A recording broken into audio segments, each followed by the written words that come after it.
The section is sponsored by Presbyterian Church Taiwan. I'm Sen Hong Yang, Taiwan Association for China Human Rights. So I will moderate testimony and also the panel. Today actually is a very, very special day for Taiwan history. 1987, 34 years ago today, July 15, Taiwan defeated martial law.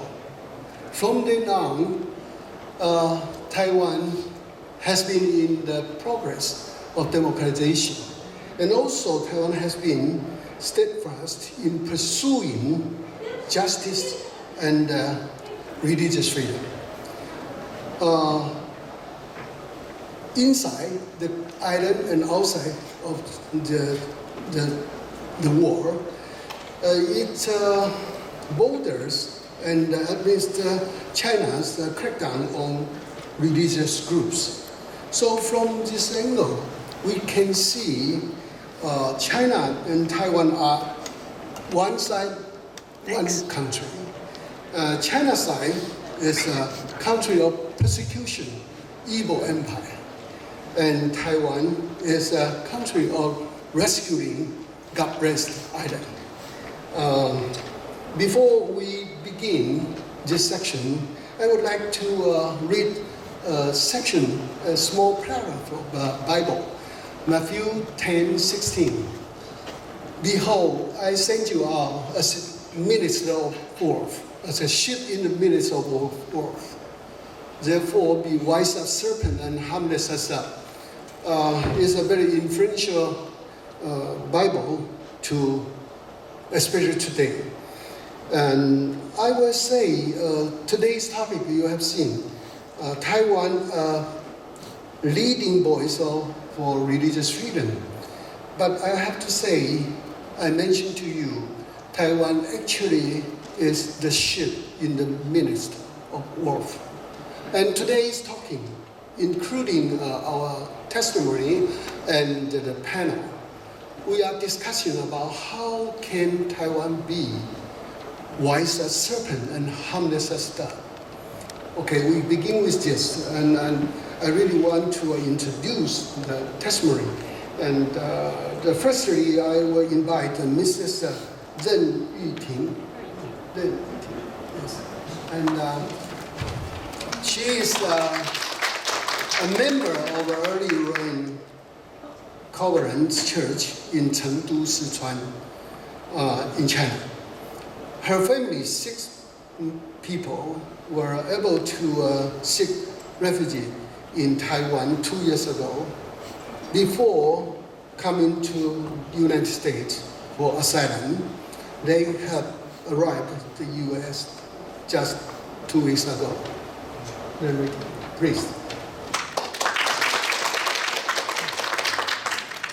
My name is Rachel Ren, and I'm a member of the Early Rain Reformed House Church in Chengdu. Before I begin my speech, I would like to offer my thanks. First of all, of course, I would like to thank God, who is in charge of everything. Secondly, thank you to all who have helped us to come to the U.S. for providing us with protection and allowing us to start a new life here. Thank you to all of the officials of AIT who cared for us in Taiwan. Thank you to the human rights organizations around the world, especially Pat Fu of China Aid, and also Mr. Yang Shenhong, the chairman of Taiwan Association for China Human Rights. Thank you to all the officials of Taiwan government, as well as the Presbyterian Church, who have all helped me tremendously in the past 2 years. And finally, I would like to thank the General Assembly for allowing me the time to speak. Our family was persecuted by the Chinese government because we are the members of the Early Rain Reformed House Church. For about a month, the police guarded my family in our home, and we had to apply in order to go out. At times, there were nearly 20 officers guarding the entrance to my home. The police could call me at any given time and demand that my family to go to the police station to be questioned, and we had to sign papers to voluntarily accept the government's correction work. Because of all of this, my family decided to flee China in early 2019 to protect my adopted baby brother. The escape process did not go smoothly, and we were twice denied visas to the United States during this time. I was found by the police and warned by the phone that I was not allowed to go aboard. Eventually, we had to go to Taiwan under the disguise of doing a medicine examination. Taiwan has no refugee law to accept us as Taiwanese citizens, so we stayed on a special permit. The Taiwanese government gave us 3 months to stay and renewed our visas when they expired. Each time we renewed our visa, we had to travel from Hsinchu to Taipei and ask our sponsor, Pastor Huang from Presbyterian Church, to accompany us. It wasn't until the COVID-19 pandemic was in full swing in middle 2020 that the government changed the policy to a direct renewal via internet. We were not able to work for the 2 years we lived in Taiwan. Luckily, the Presbyterian Church took great care to us by providing us with a place to live, and they granted us some living expenses every month. I would also like to thank Radio Taiwan International for opening up the opportunity for me and other Hong Kong students staying in Taiwan to submit articles so that we could earn limited amount of income when we could not work. All in all, with the help of Taiwan people, we got through those 2 difficult years. Still, I want to emphasize that there will be more refugees from Tibet, Xinjiang, Hong Kong, and the mainland who, like me, cannot obtain a US visa and need to wait for rescue in Taiwan. But even if they do make it to Taiwan, not every refugee will be as lucky as I was to receive great care from the church. I understand that Taiwan cannot introduce a refugee law for the time being, and I support the idea that Taiwan must protect itself before it can give a helping hand to refugees. However, I still hope that the Taiwanese government has more complete arrangement for those refugees staying in Taiwan that are extensively waiting to go to the third country, and that refugees can give back to the Taiwanese society with their labor. Thank you to the people of Taiwan for accepting me in the past 2 years. Taiwan can help, and Taiwan is helping. May God bless Taiwan. Thank you. Very profound and also meaningful to us all. Here I am very glad to introduce today's panelists to you. First one is Bi-khim, my best friend, founder and president of China A. And secondly, I want to introduce the person I respect very much and Taiwan's very best friend, Judge Ken Starr, former Solicitor General of the United States, and my good friend, Ambassador Bi-khim. I have to pronounce it definitely in Taiwanese dialect because that is his name. Yeah, I like it. I like it. Bi-khim. Yes. And then the USERF chair, Nadine Menza. Thank you very much. Firstly, I'd like to invite Bob to as the first speaker for our panel. Okay. Yeah. Yes. He is the best friend of every good person. Thank you for giving me this opportunity. I want to really extend a deep heartfelt gratitude to your leadership and our another faithful partner, the Presbyterian Church in Taiwan. Actually, we have some representative here with several reverend here, and it's such a kind of every time when I travel to Taiwan, I feel the kind of the liberation, kind of freedom. Yeah. I also, of course, I want to thank my good friend, Judge Constar, Honorable Ambassador Shaw, and also my good friend, the U.S. Commission on International Religious Freedom, Chairman.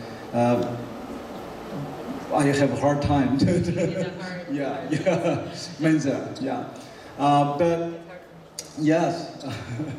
But thank you for your leadership and your voice, and even also traveling to Taiwan too, right? I think our topic is the religious freedom, the role of Taiwan for the international religious freedom. I would never forget when one year we bring several daughters for those who are persecuted, including Grace Gongge, the prominent human rights lawyer Gao Zhisheng's daughter, and lawyer Gao still missing. This next month will mark the 4th year. For 4 years, not a single word. And also the Dr. Wang Bingzhang's daughter, right, Tiana Wang. And Mr. Peng Ming's daughter, Peng Jiayin, when they were sitting in front of the Taiwan Parliament and testifying about what's happening to their father, life in prison, being tortured, and actually Peng Jiayin's father, Peng Ming, died, even tortured, died in prison while he was serving in the China's the life sentence. And to me, I could not help speaking the Chinese language in front of the Taiwan Parliament because there is a distinctive advantage in Taiwan Parliament as a former prisoner of conscience from Beijing and talking in Taipei directly to Beijing.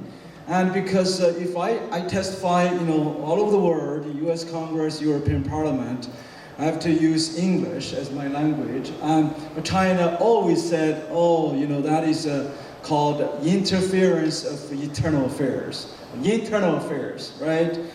But Chinese government always said, Taiwan is part of China. And although I won't agree with that, but at least, said, if you said Taiwan is part of China, now it's a household matter. Now I can tell you, don't torture, don't persecute your own citizen, your own people. And if you do that, you do not deserve the respect of the international community. You do not deserve recognition as a civilized country. And certainly you do not deserve to be respected by the citizens of the Republic of China. And so that is kind of my really, I think, appeal for the Taiwan government, for the Republic of China, that to keep that spirit of independence. Do not be intimidated, because that's the difference. I think the so-called by the Taiwan Strait, as Dr. Yang Xianhong just beautifully put it. One is the dictatorship, oppression, and with the worst religious freedom record, with the worst record on freedom of expression, freedom of speech, freedom of assembly, jailed more prisoner of conscience than the rest of the world combined. How much face the world should face, should save this Chinese regime when they are committing a genocide. How much longer can we wait to continue to save this evil regime's face by allowing them to even host the 2022 Beijing Olympics and giving them the honor? We should boycott not only diplomatically, the whole thing should be boycotted. Yes. So that's my appeal. Of course, I like Taiwan government continue to play, as you mentioned, as the Noah's Ark for the refugees. Because when they persecuted, we rescue. They oppress, we give freedom. When they refuse to help, and we provide help, like Ren Ruiting and her family of 6 has been treated. So I want to thank the Taiwanese government, thank Ambassador Xiao for your leadership and as a voice and action. Thank you. Thank you very much, Bob. I always, together with Bob, and traveling around the World Congress and the EU Parliament and also in United States Congress, we always say that word. If Communist China regime cannot treat their own people, Chinese, well, how Taiwanese can believe they want to treat us well? We don't believe that. That is not possible. So we always, I have a radio program directly broadcast to mainland China, the whole China, in Radio Taiwan International. I have done this job already 16 years, non-stop, every day program. I always tell them this word. If you want to talk to Taiwan, treat your people well. Let your people go. Yes. Yeah. Yes. Secondly, with Judge Kenstar, as former Solicitor General of the United States, and we love him very, because that's 2 years ago, right? You visit Taiwan, and together with us, we talking about organ harvest crime happened in United States, in China, and how can we use our influence in United States to stop this kind of crime? And I remember Judge Starr gave us a very, very warm and very, very constructive suggestion. So now, Prince. Thank you very much. I am so honored to be here as part of this distinguished panel. The voice of Radio Taiwan International, thank you. A doctor who lends his great skill and his voice to the cause of freedom, Madam Ambassador, Madam Chair, and of course, our beloved, iconic Bob Fu. I think he deserves another round of applause. I love Taiwan. And I love Taiwan not simply because of its beauty and its people, but because of what it stands for, that beautiful island that stands for freedom. The title of this program is A Leading Voice for Religious Freedom, not simply in Asia, but a leading voice for the entire globe. And I want to echo what has already been said about the Presbyterian Church of Taiwan, when I had the great, great honor and blessing of being with you and sitting at your feet, as it were, and learning about how freedom came to Taiwan, in no small measure due to the moral leadership of the church, setting the people free from martial law and ushering in remarkably astonishing short order, parliamentary democracy, all the freedoms of an open and democratic society. We here in this gathering are honoring religious freedom, but other freedoms of speech, of assembly, freedom of the press, all that came rushing in like a mighty stream because the people were ready for it, they were prepared for it. But it was, among others, but at the forefront, was the church, lifting up the voice of freedom. And how that happened in the 20th century around the world.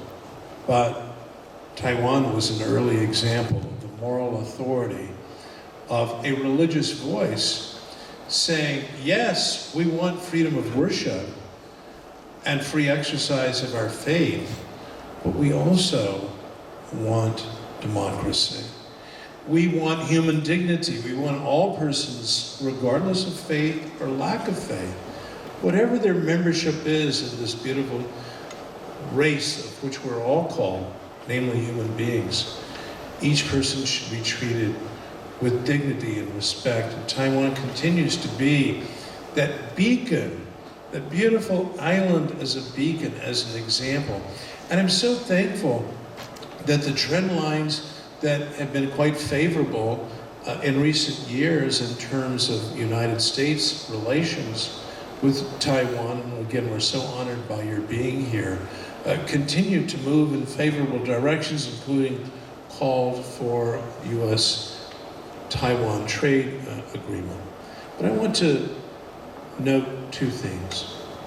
One is a very happy subject, sad in its origins, but happy in its consequences. Refugees. We might have thought that the refugee situation would have been solved in the wake of the Geneva Convention of 1954 and its implementation through law around the world. Here in the United States, the Congress of the United States passed in 1980 the Refugee Act, and it echoed the mighty words of the Geneva Convention, which was really the voice of humanity, to let my people go and welcome them. And what a great tribute it is, living tributes to those who succeeded in getting out of oppression, coming to Taiwan. And I was very pleased to see and now to follow what is happening in the parliament, in the legislature, with serious consideration of a refugee law to provide order to the process, legal order to the process of processing refugees. Sometimes there is, I know, a sense, we have it in our own country, oh, if we're a land of liberty, of democracy, as is Taiwan, we'll be overwhelmed and engulfed with the numbers of our fellow humans seeking freedom. But there are ways in which this process can be done in an orderly manner, and I'm so pleased that there's been a first reading of the law in committee, and so I'm hopeful as a friend of Taiwan that that process will continue. What a happy subject that is. It's sad and tragic, the circumstances that give rise to the refugee issue to begin with. But there is only sadness and tragedy with respect to the second issue that I wanted to mention. It's already been mentioned because when we were in Taiwan at that wonderful conference, and thank you for your leadership in putting that fantastic conference together. It was truly a global conference. And one of the issues that was heavy on our hearts was that of organ harvesting. What an unspeakable crime against humanity. And that every nation needs to speak out, including our own here in the United States of America. Our mother country, the United Kingdom, continues to set the example in saying, we are going to do something in this country, their country, about organ harvesting. The leadership that continues in the House of Lords, the upper house, is inspiring to those of us on this side of the Atlantic. And I was so pleased that at that conference 2 years ago, that the delegates unanimously rose in righteous indignation and voted aye on a resolution condemning the practice of our organ harvesting that we know is going on, especially in communities such as Falun Gong and the Uyghur Muslims. They have particularly been communities terribly victimized by this unspeakable crime. And so what can and should we do? We continue to speak up, and I close with this. During the Civil Rights Movement, it was words and ideas that carried the day, appealing to the hearts of men and women and children. And there was a wonderful ad in the New York Times that was simply styled at the outset of the Civil Rights Movement in the 1960s. Heed their rising voices. Pay heed, listen, and then don't just listen, but take action. And so let us continue to follow the example of Frank Wolf and let our voices continue to rise. That is step one, to inform ourselves, obviously, of the issues. I'm speaking of refugees and organ harvesting, but then to be tireless, to be relentless in a peaceful way in insisting to our own policymakers, you must do something to condemn this barbaric practice. And much has been done, but more needs to be done. So let us make sure that our voices are rising in support of Taiwan, which is itself a leading voice for freedom, including religious freedom. Thank you. Very inspiring. I hope we can have a chance, maybe next year, after this pandemic, go to Taiwan, address to Taiwanese people. We are going to say, we don't want to go to China for any organ transplantation because that is illegal. Yeah, and maybe someday we can have all world opinion leaders to sign up this. Has touched that kind of words. We have to say that. Thank you. And by the way, I have to tell you, last night I told some friend in Taiwan you will be here together with us as a panelist. They all sent, you know who, those guys. They all send messages saying best regard to Judge Straw. And another word is hope you can visit Taiwan again. Okay. Thank you. I eagerly look forward to it. Thank you. Yeah, want to do this. I appreciate your talk. And then Ambassador Bi-khim, I have to confess to her because last year, right? We have a Taiwan delegation for National Prayer Breakfast together with our Vice President Lai Ching-te. And you know, after that trip, I always tell my wife, saying, I believe she's going to be the ambassador here in Taiwan. He really represents Taiwan's sovereignty and independence. Bi-khim. Thank you, and good afternoon, everyone. I want to thank the Presbyterian Church of Taiwan and China Aid for hosting this panel, and for Dr. Yang, who knew I would be ambassador before I knew, for chairing this and moderating this discussion. It's great to participate in person in this event today and share the stage with Chairwoman Menza, Judge Starr, and Pastor Fu. And I met Pastor Fu last year as he helped to facilitate the first ever visit of our Vice President-elect to Washington, D.C. to attend the National Prayer Breakfast. And that was a wonderful occasion in which he was among many sympathizers of freedom and democracy. And of course, there were a number of events related to religious freedom as well. Unfortunately, since that event and today, COVID has disrupted a lot of our interaction and in-person engagement. And I'm so glad to be able to see Reverend Fu again today. Although we come from very different backgrounds, we're both Christians, but I think what we have most in common is this passion for freedom and democracy. And as I hear him speak, it reminds me of the early days in Taiwan when the Presbyterian Church of Taiwan also played a very a significant role during the hardest days of, or the dark days of Taiwan's political evolution before the lifting of martial law. And thank you to Dr. Yang for highlighting the fact that today is an anniversary of the end of martial law in 1987.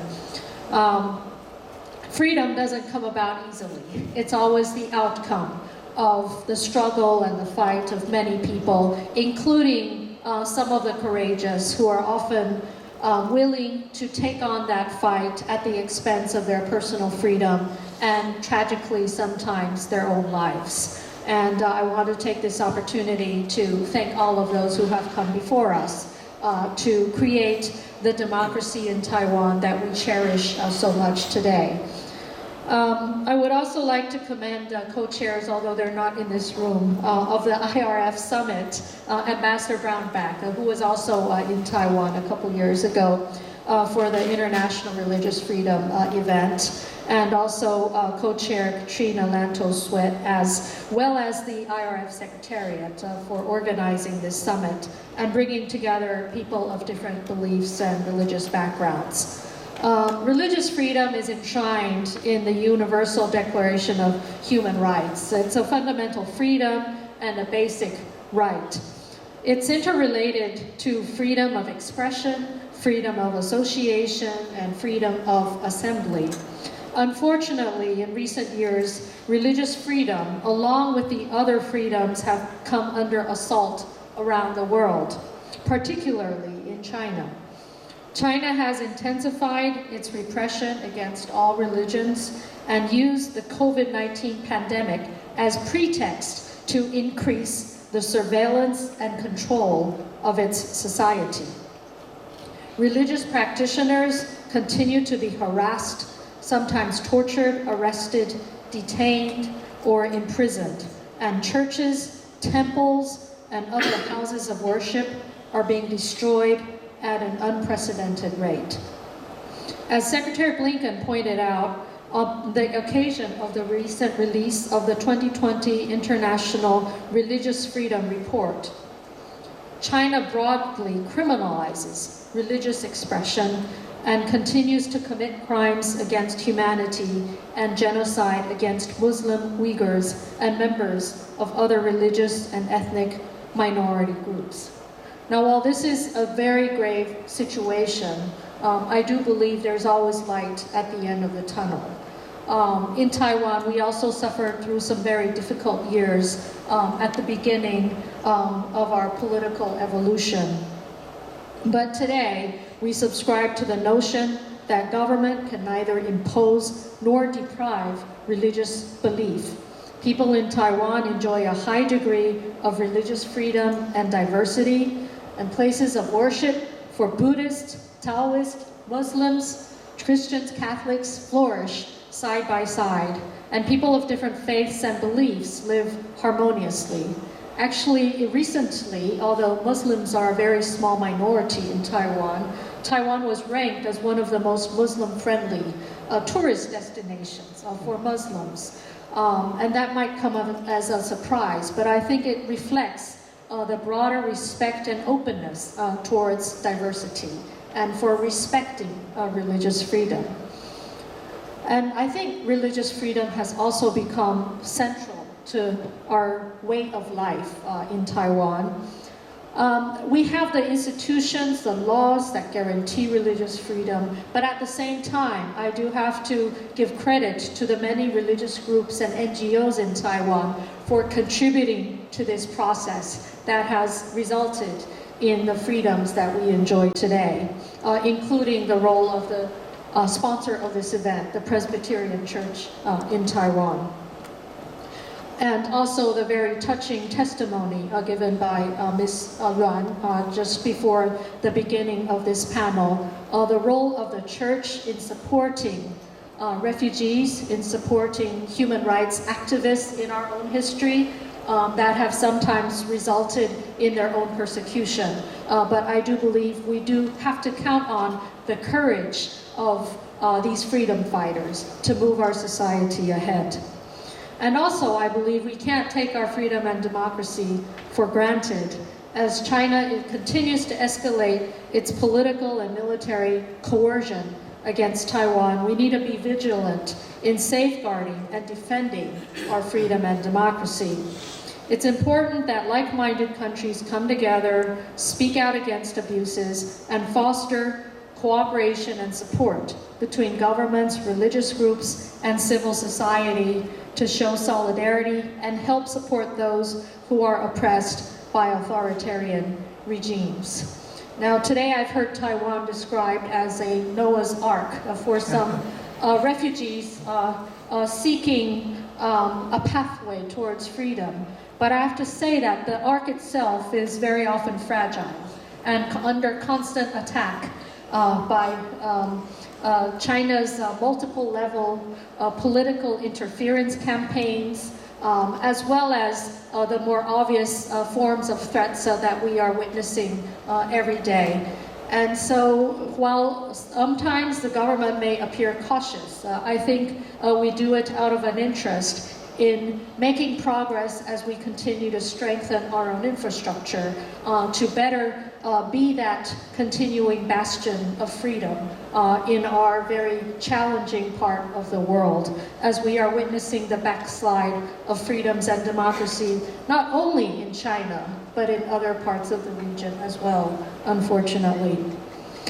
And the role that we play is also why Taiwan is pleased to have hosted an IRF roundtable in Taiwan, which you attended in March 2019, providing a platform for civil society dialogue and engagement in the region across different religious groups, but in the same goal of further securing religious freedom. We are also participant in various international humanitarian charity initiatives that support religious freedom. I'm glad that we have had the opportunity again to discuss ways in which we can continue that effort to work together in promoting religious freedom in our own homes, in the region, as well as around the world. Thank you.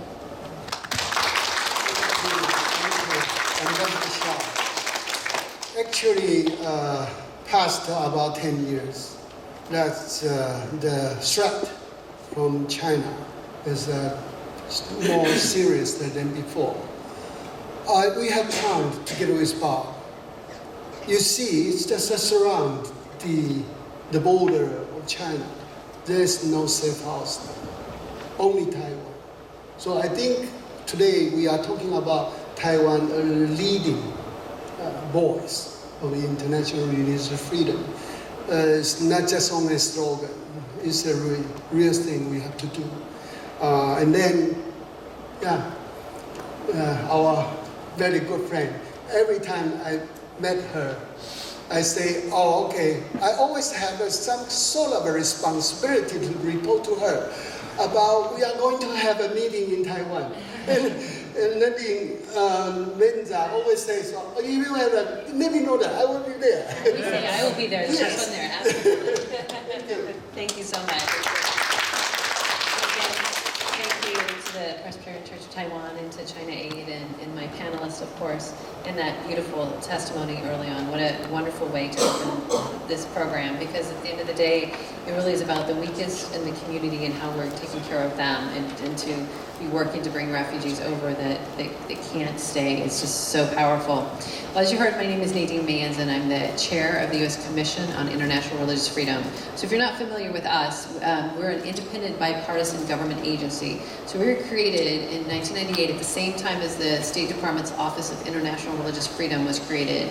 That had the Office of Ambassador for International Religious Freedom. But the difference is we're an independent agency, and so there's 9 of us commissioners appointed by the President, as well as the Republican and Democratic leaders of the House and the Senate. And what we do is we make recommendations to the President, Secretary of State, and Congress. And so we're able to quickly speak into things that the administration takes a long time to decide about. And so we can immediately do a tweet, we can immediately, do a statement and we're single focused on religious freedom. So it doesn't matter what the bilateral relationship is. We had China on our first cover of our 1999 report. And we're pushing some of the things that we've been talking about in China years before the government would acknowledge that it was even happening. And so as you heard 2 years ago, I was able to go to Taiwan and one of my favorite conferences ever, the Taiwan International Religious Freedom Forum, or TIRF, where we discussed a range of issues. It was just a vibrant group of people, and it was just really powerful to understand just what you guys have built in Taiwan, the government and the freedoms that you have. And I was talking about this morning on my presentation with Tony Perkins, and talking about sometimes we're talking about what's going wrong, and we need to be talking about what's going right. Because we've got to learn from that and say, why do some areas flourish, some more, why are some not? And what are they doing right? And I mentioned Taiwan as an example of how that they have, maturing democracy that respects and protects religious freedom and human rights is stark contrast, as you've heard, to mainland China. And under the Communist Party rule, and as you know, religious freedom and human rights have been under relentless attack that we've continued to cover. And we're, as you mentioned, also concerned that the Olympics are still going to be held there, and USERF immediately came out asking the Olympic Committee to move to a different country. Since 2017, the Chinese government has placed millions of Uyghurs, as you know, and other Turkic Muslims in concentration camps, with horrific mistreatment and abuses have occurred. We believe this is the largest mass internment of ethno-religious minority groups since World War II. In addition, the CCP has enslaved tens of thousands, perhaps even millions of Uyghurs in work, detention, prison, and labor camps, as well as other facilities in Xinjiang. I don't even think people understand the scope of how bad this is. The U.S. government and a list of growing countries have formally determined that these atrocities meet the definition of genocide. There should be, when you use the word genocide, there should be an answer to that. And so USERF continues to call out to the international community to do all they can, and we applaud the U.S. Senate for passing legislation that bans goods that are being made in Xinjiang.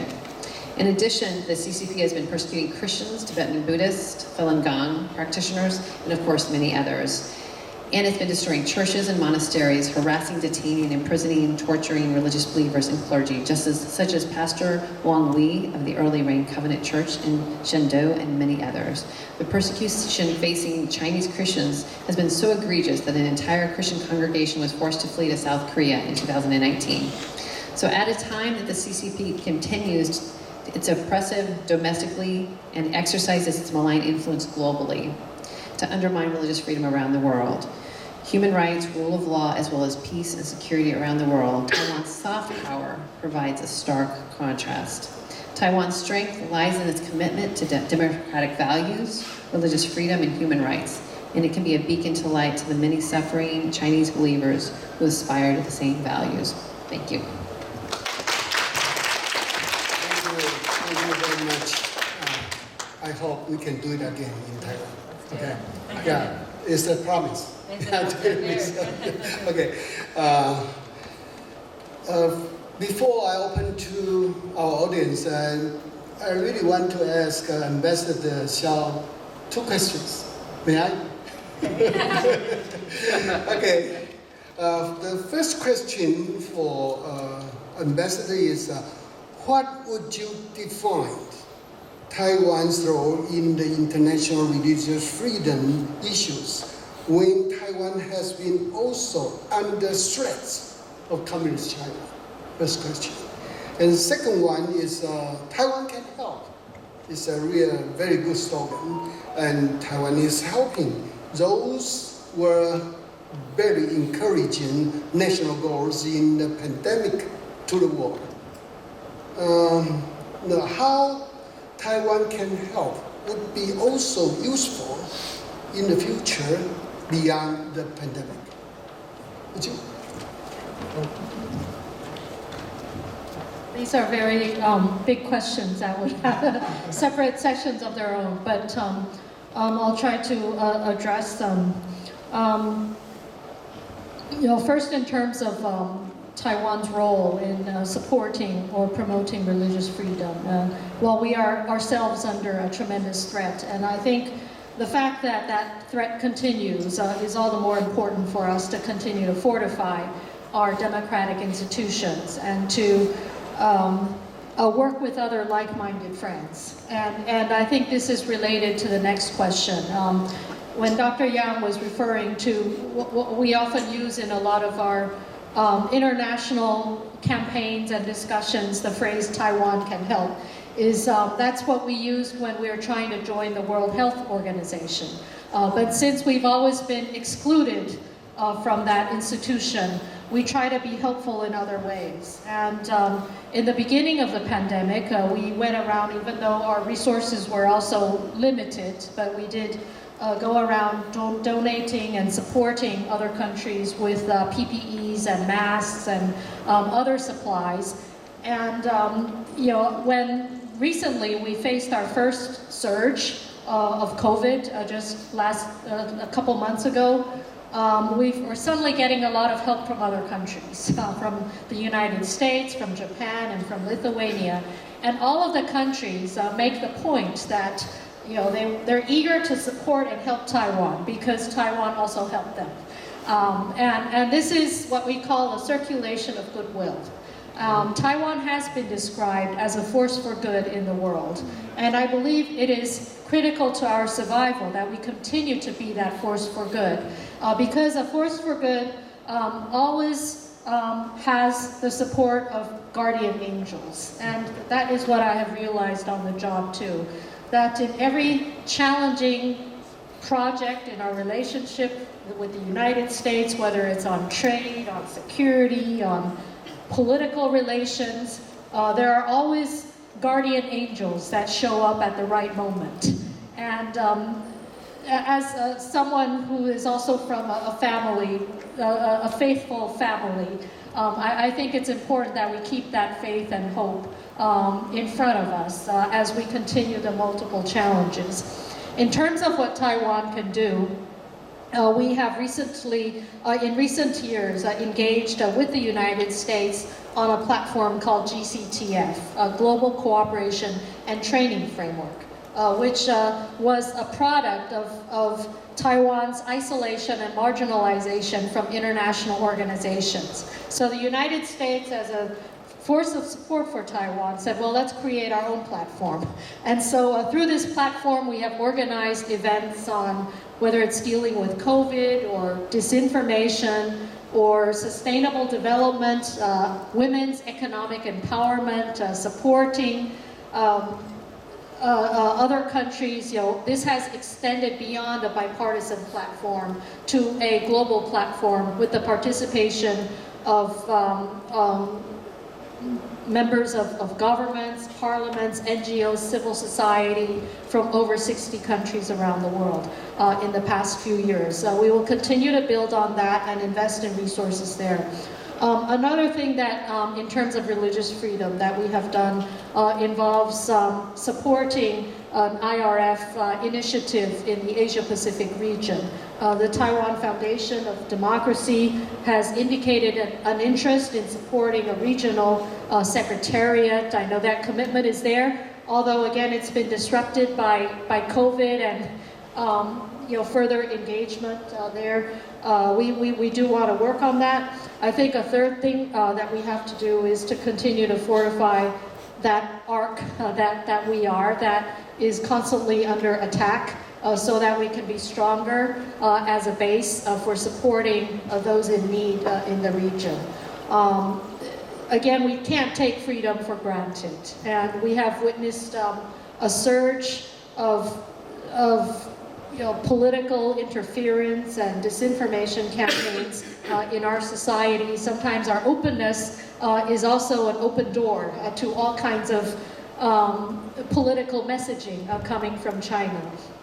So it is a constant challenge to ensure that we continue to be an open and free platform, while at the same time enabling a degree of media literacy and understanding so that the political interference campaigns of the PRC does not take foot or does not gain strength within Taiwan that continues to aim to undermine public confidence in democracy or in the system of democracy.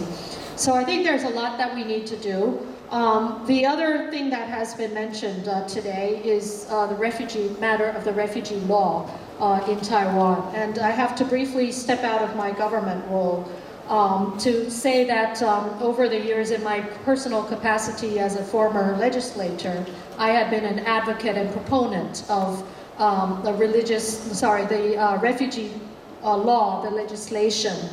And I do have to admit, though, that our society requires more communication and dialogue to broaden the base supporting this initiative. Images of mass refugee challenges in Europe or in the border of the United States and elsewhere. We need to coordinate a message and communicating with our public what's the best and most effective way to support out of a humanitarian concern, but also out of a principle of political freedom, the best legal mechanism for supporting Taiwan's role in this. And I think there is an ongoing discussion.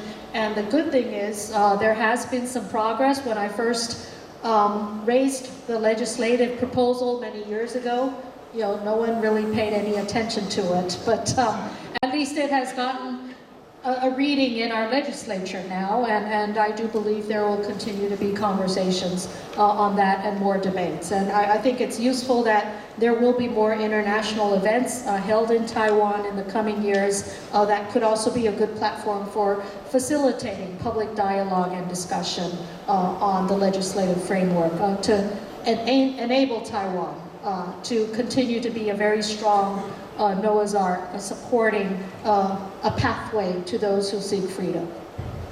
Thank you. Because Ambassador just mentioned Lithuania.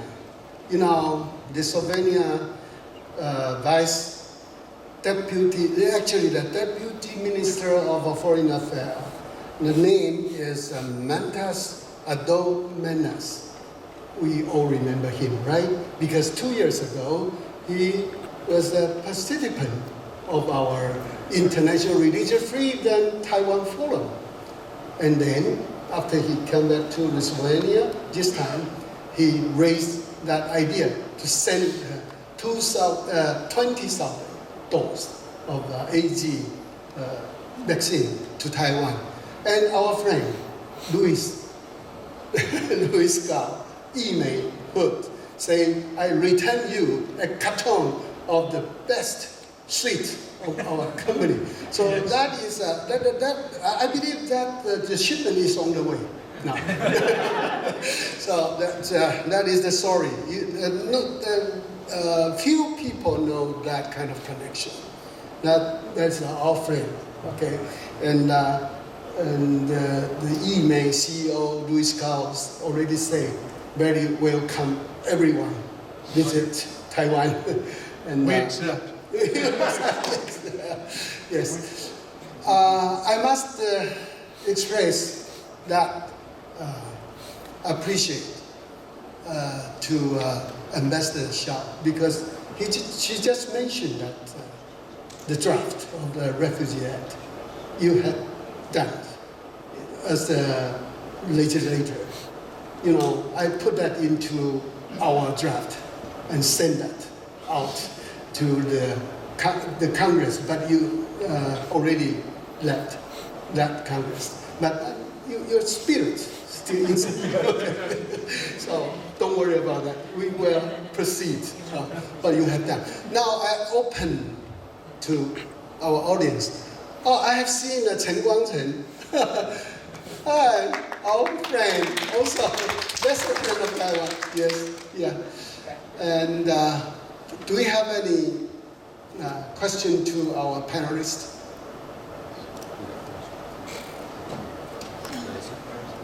Yes, one. Right here. Okay. Thank you very much for this distinguished thought leader panel.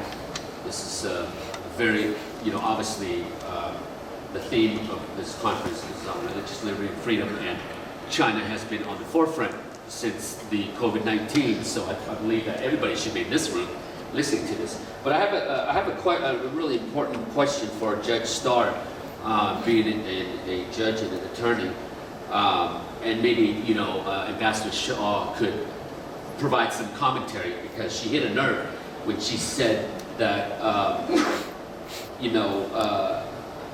China has been the pretext of the whole COVID-19 and it disrupted the whole world with COVID-19 and further suppression of health and freedom. And so, Judge Starr, I just, as a public figure that is law and order, Dr. Fauci has been, in the past years prior to COVID-19, has been funding the Wuhan virology lab, and and now with World Health Organization and China, I just completed my doctoral dissertation on public health, a comparative analysis on public health and public safety issues on adaptive and complex leadership on this pandemic. But with that being said, could you give us some of your thought process in terms of how do we keep our leaders in America, that are making decisions that are affecting this whole country, and ultimately, the whole world is following after that, honest in terms of funding, and how do we inspect, these things? Because as far as I'm concerned, Taiwan was one of the countries that is closest to China that was not under lockdown during COVID-19. So please indulge me. Well, thank you. I'm sorry. Sure. Go ahead. Well, thank you for that. Part of that is way beyond my poor limited lights and expertise, but I can make a couple of observations, especially with respect to your fundamental question about integrity and honesty. Dr. Fauci and all of the apparatus of the National Institutes of Health, of course, are part of the executive branch. And it really comes down, therefore, to issues of checks and balances, as we like to say in the United States. And ultimately, the questions that you present are not questions of law or constitutionality. They really are questions of will, of policy, of review, of saying to whoever it is who is in a position of authority, you have certain limitations on your authority, and we have concerns about the way that you are exercising that authority. And we call it, of course, in this country, oversight hearings. That's very important in a system of checks and balances. And every parliamentary democracy or congressional democracy has that. And so our founding generation wrote about the need for, and they use this term, energy in the executive. That's from the Federalist Papers, a concept that we are very concerned that, Roland, I should turn the microphone over to you. You thought about this a lot. That at every turn, this is a Madisonian, Mr. Madison's perspective was, in so many of the post-revolutionary governments, the legislative power were sapping the executive of its rightful powers. They were recoiling against George III, royal governors, and the like. And so they wanted an energetic executive. Well, in the modern time, we don't worry so much about the executive branch having energy. We worry about, are the executive branch agencies and so forth, including NIH, are they under adequate control? Are they under adequate presidential control? And then are there appropriate checks and balances? That's an ultimate kind of policy question that really boils down to members of Congress, members of the Senate having energy and taking their responsibilities of oversight review, not just the budget, but the oversight and review process very, very seriously. Thank you. My son asked me a question. what kind of thing can fly without wing things? And the answer is time flies. Time flies. So now we do not have time. Thank you very much. I have to end today's section. Thank you very much.